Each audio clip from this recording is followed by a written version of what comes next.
All right. I always like to start with a smile, and that's what I do. I hit record mid laughter if I can. So I'm Sharon Feckerty, your host of the Dr. Whisperer. I'm very happy today to have Richard Palarea, who is the CEO of Kermit. And he is currently based in Baltimore, but heading down this way to my neck of the woods, which is fabulous because it'll be gorgeous out here in the Tampa Bay, Sarasota area while you're here with your child and your wife, which is fantastic. And I'm very excited to hear about your company. So, Richard, take it away. Tell us a little bit about you and your company. Thanks, Sharon. Yeah. Well, I'm actually going to be in Sarasota with all my kids. I've got a 24-year-old who works here at Kermit. And that's kind of interesting and fun at the same time to work with somebody who's a family member, has challenges and has really good things too that come with it. I have a middle child who is 21 and still in college. And she was drafted earlier this week when my wife's coworker had COVID on the day they were supposed to leave. And so my wife is down in Florida building a big house for somebody. And so she pulled my middle child down there to help her with the project yesterday. So she's down there, they're going at it. And then I'll drag my 19-year-old, we'll have his birthday party down there and it'd be great. I love Florida. I really love the area. It's great. It's so great. We can't wait to have you. You might just fall in love and want to build your own house. Forget about somebody else's. Awesome. So Richard, tell us about Kermit. I'm intrigued. I have, as I mentioned to you before, I listened a little bit to some of your videos. I always recommend people follow the companies that I interview. All in the show notes. You'll have all the links to learn more about this company. But and I like to know the why. First, just tell me why you decided to open this wonderful company, Kermit. Yeah, I wasn't looking to start another company. I mean, I am an entrepreneur. Kermit was founded with two co-founders, and I'll tell you their journey in a little bit that's fascinating and how I got to meet them. But I already had a going entity at the time, and I didn't need to start something new. These guys walked into my office, and the other company that I had introduced to me through an attorney who was helping them set up a business. They worked for a large global manufacturer of orthopedic implants called Zimmer Biomet. And they had a non-compete and they wanted to do it carefully. So they were taking baby steps. And they even had burner phones that they had put, and they had things in their wife's names. They were very, very careful. They didn't want to create any spotlight. And so they were working with this attorney. She was my attorney for over 20 years. She heard the story. And what they wanted to do is they wanted to go back into hospitals and help them renegotiate the contracts they have for implants. They're very, very expensive items, as you can imagine, and take a portion of the savings in a successful project as the fee. And a light bulb went off for her and she said, I have a client who does this in another industry. You guys ought to just go have coffee.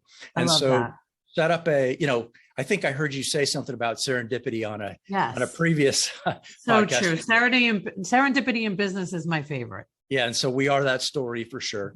They walked in, they told me this fantastic story about how a sales rep for the implant company stands in the operating room with a surgeon. They're not part of the hospital staff. And all I'm thinking about is my mom just had her hip done last week in Long Beach, California, where I'm from. And one of you jokers was standing in the operating room. She had no say in the implant or the price or any of that. And not only does that happen, the surgeon asks for these implants. They come out of a box. There's no price tag on the box. The surgeon doesn't know what these things cost typically. Surgeons are doing what they're supposed to do. They're there to make sure the patient has the best possible outcome. And now we have this situation where we've got a salesperson there. So I'm intrigued. I'm sitting there listening to this story and I'm thinking, I'm not going to sell my business to start, but wait a minute, there might be something here. And then they told me the really fascinating part.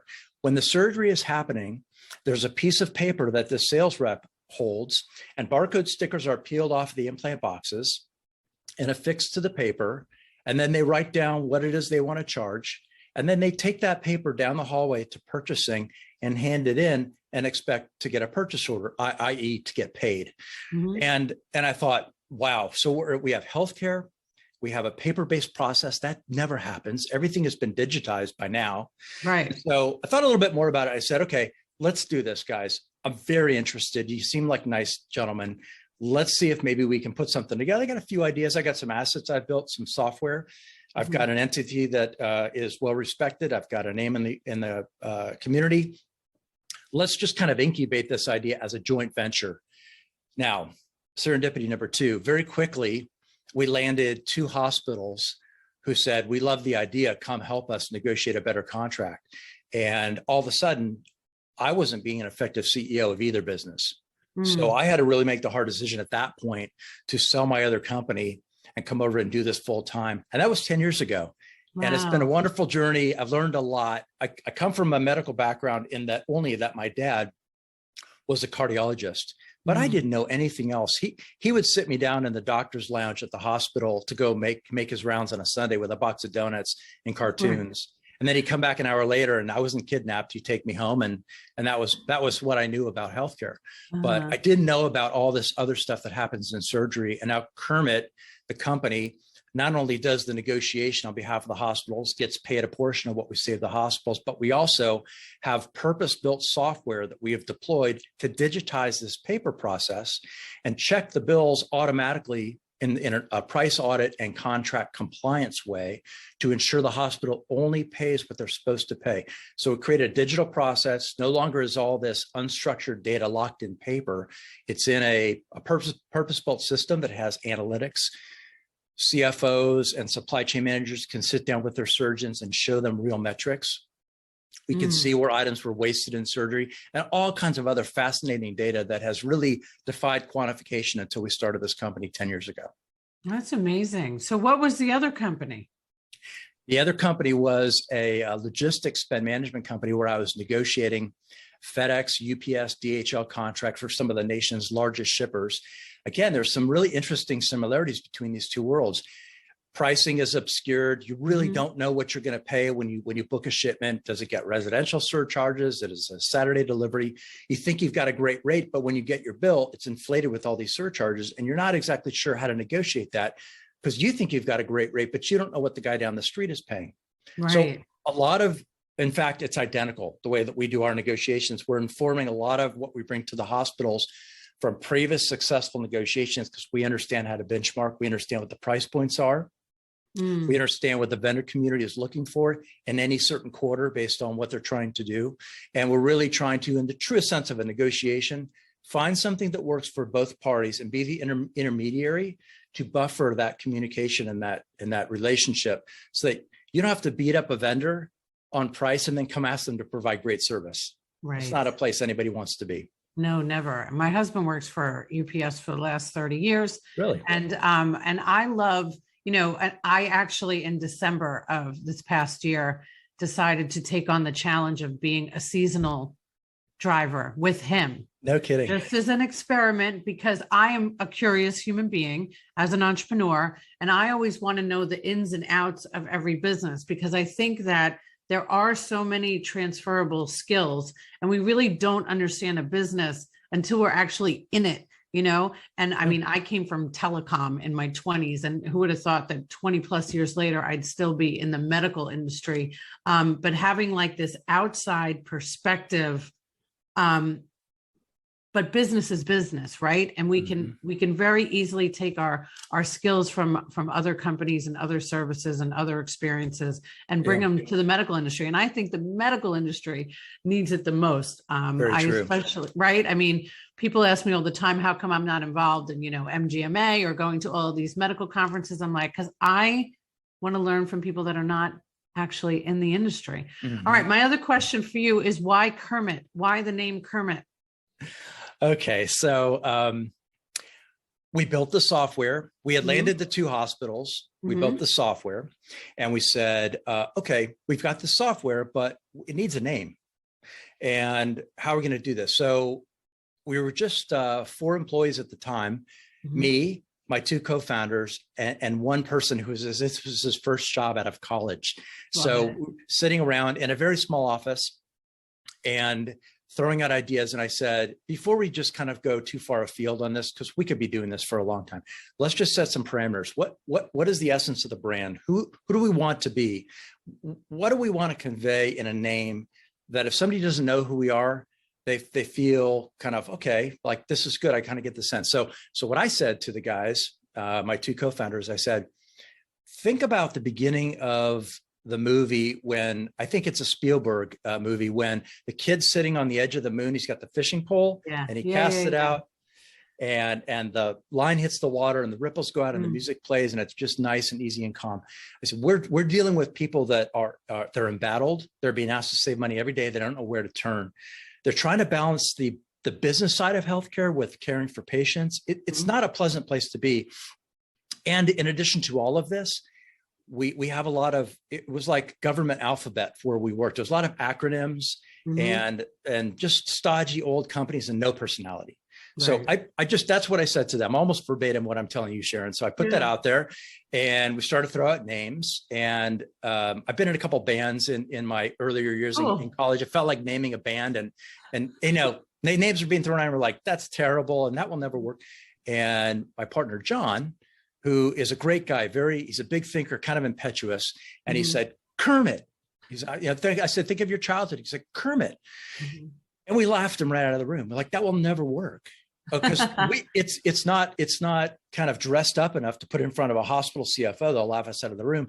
And by the way, if we even are able to pull it off, how are we going to get around the trademark issues? Right.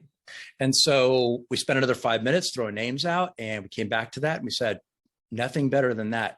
I'll tell you what, if we can pull that off, we got a big win. Amen. And it's exactly what we're able to do. So if I turn my camera around and showed you the bookshelf on the other side of my computer, it's full of little frogs and things. Let me see. Turn it around. For you that are listening, too bad. You're going to have to watch on Facebook.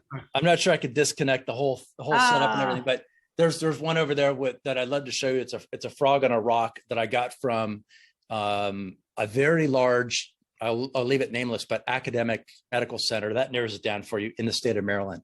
And so that's fun. All right, we'll put them in the show notes. I love that. So, wow, it's so interesting. So I want to know what you came from a different business. What has it been like for you to transition and real talk here on the Dr. Whisperer to start working in the medical and healthcare industry? It was fun. It was terrifying. It was, and it still is, a journey that I'm enjoying every day. You know, you're talking about, you're walking in as the consultant who has to know more about this very technical area than your client, because you're providing them guidance and you're bringing them along so that they feel comfortable that they actually can trust you to do this job. First of all, let me say this, Sharon. I think it's a disservice that we have done. When I say we, not you and I, or not even the general public, hospital leadership has done, to hold the vice president of supply chain or the materials manager or anybody who manages supply chain in a hospital accountable to negotiate these types of implants or any really highly technical area. And there are many, as you know, inside of healthcare. These folks have to be versed on capital equipment like CT machines and MRI machines. They have to source protective equipment in the midst of a pandemic. They have to do a lot of things. And so you're asking them to do all the landscaping contracts and food service. That's a lot of stuff, right? And so while hospitals have gotten smart and they start to build specialties around that, it's very hard to find somebody who is specialized in understanding implants, and not only just knee and hip implants. I haven't talked about yet 23 different categories that Kermit manages. Biologics, very, very complex. Spine, even electronic equipment that is used for pain management that gets implanted, all the cardiovascular lines. And so I think when you think about that, you have to be a leader when you go in. You have to instill confidence in your client that you understand this stuff really well, and you're not there to lord it over there. You're trying to educate them so you can make them the star next time they walk into a meeting with a surgeon, and they feel confident they can stand toe to toe with a surgeon and have a dialogue about this stuff because they understand the difference between a femoral component and a tibial component, and that one is made out of titanium and one is porous to allow bone ingrowth and all these different things. So obviously it didn't come overnight, but I do love to absorb that kind of knowledge. And the most freeing thing that I did was selling the other business, because then I had nothing else to do. And it kind of set me up to learn. And I learned a lot of it just on the job, going to meetings with my co-founders and listening to where they talk and understanding what it was that the client needed. How did they feel insecure, or what was it that we could do to really help them?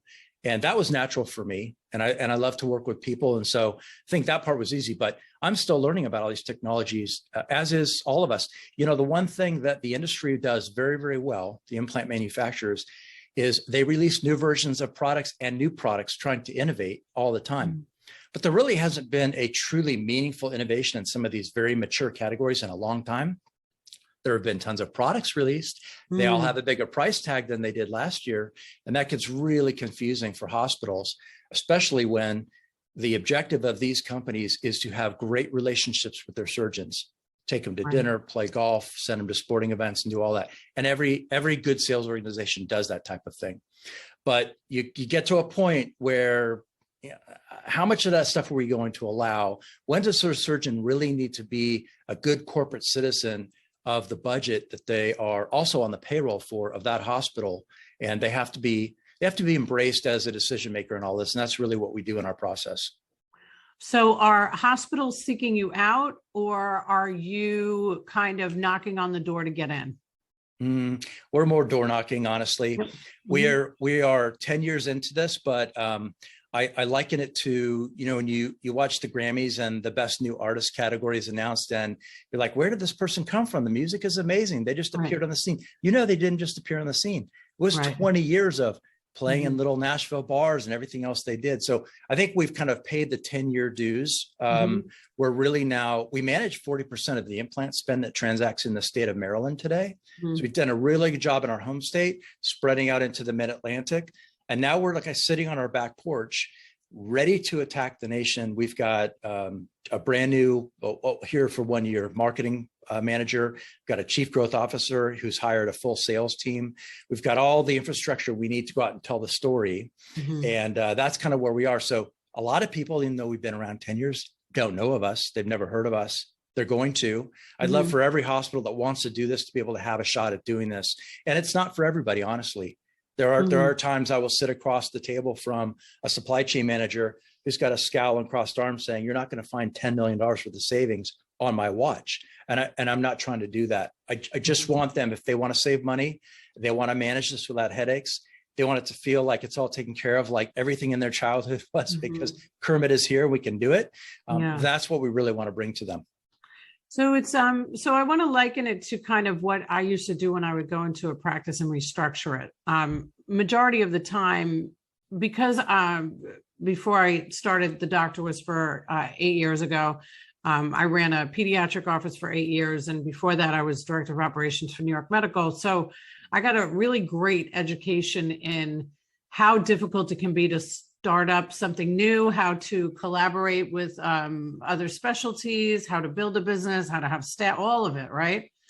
And what I have found as a consultant, and when I would go in and rebrand, I would only get referred, because I just know that if you're not ready for me, then there's no point. But the most interesting thing that I always found was when I would meet with these administrators was I always wanted to help save money, because I know you have to spend money on me. And I used to feel like I always had to justify everything that you paid for with me. So let's find some savings. Let's start there.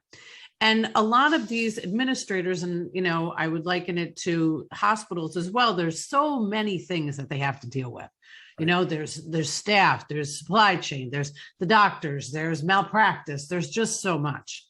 So I never really thought that they spent enough time doing their due diligence on where they could save, because that savings right there affects the bottom line, and it affects the surgeon. It affects everybody. It affects that administrator's salary, their bonus, right? Everything. Right. So to be able to have a company where that it's technology driven, which, it is shocking, but not shocking in the medical industry that they still use fax machines. Okay. Let's be real here, Richard. Right. When people ask me, can you fax me the proposal? I'm like, where am I? Like, what year is this? Yeah. But it is the truth. It's a slower moving world. I mean, it was a slow shift to electronic health records. It's very complex when you're dealing with doctors and administrators. So of course I'm like, well, duh, everybody needs Kermit. Like, it's a no brainer. You use the word. Yeah. no brainer, right? That's Yeah, it. yeah. Well, that, I mean, I feel the same way, even when I go into practices, and you don't need me. If you have somebody great, that's my no brainer. Duh, doc. Mhm. You don't need me. You need to hire somebody that can get the job done. So I wonder how it must be difficult. Well, I know it's difficult to get past the gatekeeper. So you have to ask yourself, if it's a no-brainer, why aren't we in every single hospital across the nation? I would say this is really two reasons. The first is we took 10 years to build this very, very carefully, make sure it really works. Sure. We've had wonderful client relationships who have let us build this brand new product in their midst. Yes, we'll Sure. be the alpha site, not even beta, like just bring it in, we'll try it and use it. And one hospital in particular in Annapolis, Maryland, the capital of our state, has been a client of ours for 9 of the 10 years we've been in business. Mhm. So that's great. And they were the first to use Kermit, and that's been wonderful. But the second reason is, and you will know what I mean by this, there are lots of relationships in healthcare, and not all of them are transparent. And you've got to wonder why, if it's such a no-brainer, who's protecting what and whom, and what do we not want exposed? We had a client many years back that was a very short-lived engagement for us. Not too many of those are the case. Usually they're with us for 9 years, like I said, the other one was. But this one in particular was it was a group of hospitals owned by a private equity firm, and they were very interested in the reports and the analytics. They wanted the dashboard. They loved the Kermit approach. Come to find out, the surgery centers were part surgeon owned, and some of them had their own implant distributorships that they also owned. They were buying their own implants to put them in the patients. And while that can be done above board, in the case of this organization, the parent company wanted to know what exactly was going on. So they deployed Kermit as a way to understand that without telling the other hospitals what they were doing. And we just walk in and we're just happy-go-lucky Kermit trying to do our job and save them a ton of money. We're getting all kinds of resistance. We're wondering what's going on. And so we uncovered some of this stuff. And it was on the order of there was some impropriety that would have been illegal. And we brought it to their attention. So yes, you've got to wonder why this isn't a no-brainer for everybody. And when I get a no, it isn't really a true no for me. It's just you're just not ready for this today. And that's okay. And not yet. Yeah. Because that means there are 5 people behind you in line I need to get to who will probably want to do this right now. Sure. Yeah. Well, I love that. Every time I have these kind of conversations, it reminds me of a practice I went into where the administrator, when I was asking about the vendors that they use, right? Because I'm always looking for savings. So, I said, well, this is the vendor that you're using. They're literally the most expensive. Like, why would we be using them? And, very innocently, she told me, not thinking that, I have a very strategic business mindset. She said, oh, well, I love him. And he takes us to, Boston Red Sox games. And, he's got great kids, and he comes in here and he feeds my staff. And I'm like, I get it. And a lot of that is true. A lot of that is, well, especially in the medical industry, it's very, sometimes almost incestual, dare I say, with the relationships and who we use and what we do. And then there's a big fear that what you're talking about, this isn't going to work, like a very serious trust. That's why I asked you before how it felt coming into the healthcare industry after being in such a different industry before, because it definitely is its own. If you're in it, you go, wow, like who would have thought that the medical industry was like this, right? Yep. Yeah. I did feel that when we first started to do this journey. I was taking the approach as a CEO and a strategist of, there are lots of logical things we can do. I think we could bring tremendous value. Let's do these things. And then you bring them in and they just fall flat. You're wondering, like, what is it about this environment? They must be making decisions differently or see things differently. And so, yes, highly political, lots of fiefdoms, lots of folks not willing to take a risk on something for fear that it will be negative on them and maybe they lose their job or something worse. So yeah, there was a lot of that I had to just learn, but it didn't take too many closed doors for me to back up and say, wait a minute, maybe the approach is a little too heavy-handed. Maybe there's a different way of doing this. And my co-founders being former medical device reps really helped me understand that there's an approach, there's a reason why these guys are trusted. And there's also a value to them being in the operating room. It's not to produce bills on paper and do all of that. I mean, think about the best salespeople you know. They're probably the worst at paperwork. We don't want our salespeople doing paperwork. Yeah. They should be tending to the relationship. And that's what they do really, really well. That's why the doctor trusts them. And let's not stand in between that. Let's let that continue to be. So everything that we've done with the technology, we have a mobile app that we give for free to the sales rep that actually allows them to enter all this data. And the value for them is they get paid faster. They'll get paid on the day of surgery. Whereas in some large health systems, I've heard it can take them upwards of 3-4 weeks to get paid. So they like it. So let's not stand in the way of that relationship, but let's do what we're there to do. Let's provide transparency. Let's make sure that nobody is overpaying. Let's make sure if there's waste, fraud, and abuse, we're going to call it out and show everybody. And let's do what's right for the patient to really improve the bottom line of the hospital and also bring down the costs. I think that's a good mission that everybody can get behind. Absolutely. And really, if you have the right team in place that is really wanting to make the hospital the best that it can be, you really need to have more innovation and really look at all of the cost savings. I was laughing as you were talking about it. A lot of people just don't want to do the extra work. And a lot of people, especially in the medical industry, because it's been so, I mean, when I bring up electronic healthcare to doctors, it's like, oh God, please don't, so technology hasn't always been a friend to them. And really, they go into this business thinking that they want to save lives. They don't want to even be burdened with all this other technological advances. Sometimes they feel it's just easier to keep what we have. And that usually ends up costing them a ton of money in the long run. So Richard, I'm really excited about your company. I'm excited about it, expanding throughout, maybe here in Tampa Bay. Maybe we need to introduce this to Baycare, and we need to introduce this to Tampa General Hospital, because I think that as we grow, we really do need to have companies come in that have that connection that you have, where your dad was a cardiologist. You also have a great business sense. And your co-founder, the fact that he worked in the medical device company it's the reason I get hired is because I've been working with doctors for over 20 years. That's it. It's the trust factor that is so important. And you definitely have that trust to walk in with, which is so comforting. So is there anything else you want to leave the audience with before we go today? Because, you're in the technological world that the attention span of most people is that of a flea. Well, I would say this, whether you're a surgeon or you're on staff at a hospital, charged to save money, or you're a patient, really, if you're a patient, you want to learn more about this, go to Kermit PPI, PPI as in P as in Peter. PPI is the acronym that is used in the vernacular art industry for physician preference items. That's this large category of implantable medical devices. So KermitPPI.com. And there's this really cool little explainer video. I think you've probably watched it already, Sharon, on the front of the website, where you can really digest, why is this a no-brainer? Why shouldn't I tell my surgeon about this? Or I wonder if my hospital is using this. Or if I'm a sales rep and I want to get paid faster, maybe I'll introduce this to the hospital I work in. There's lots of places where we have to actually make that connection.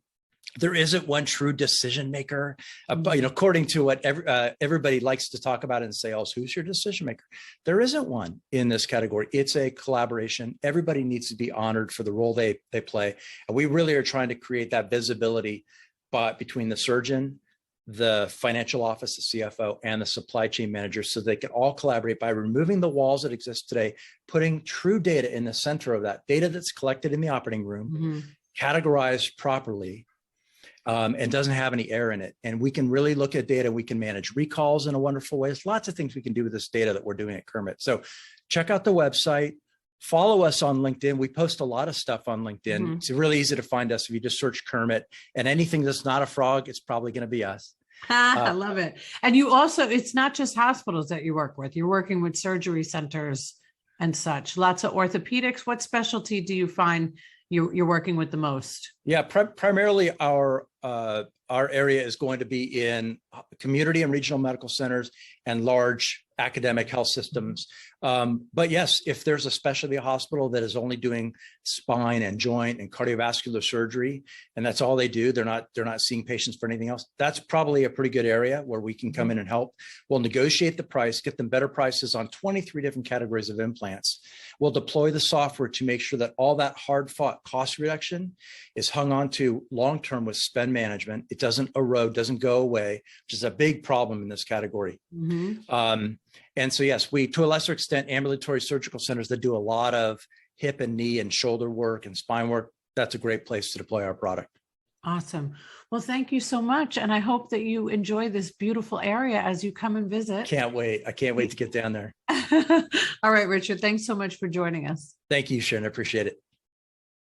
So don't forget, if you mention that you've seen the show or listened to it on the podcast, mention Thai Technology and you will get 3 months for free.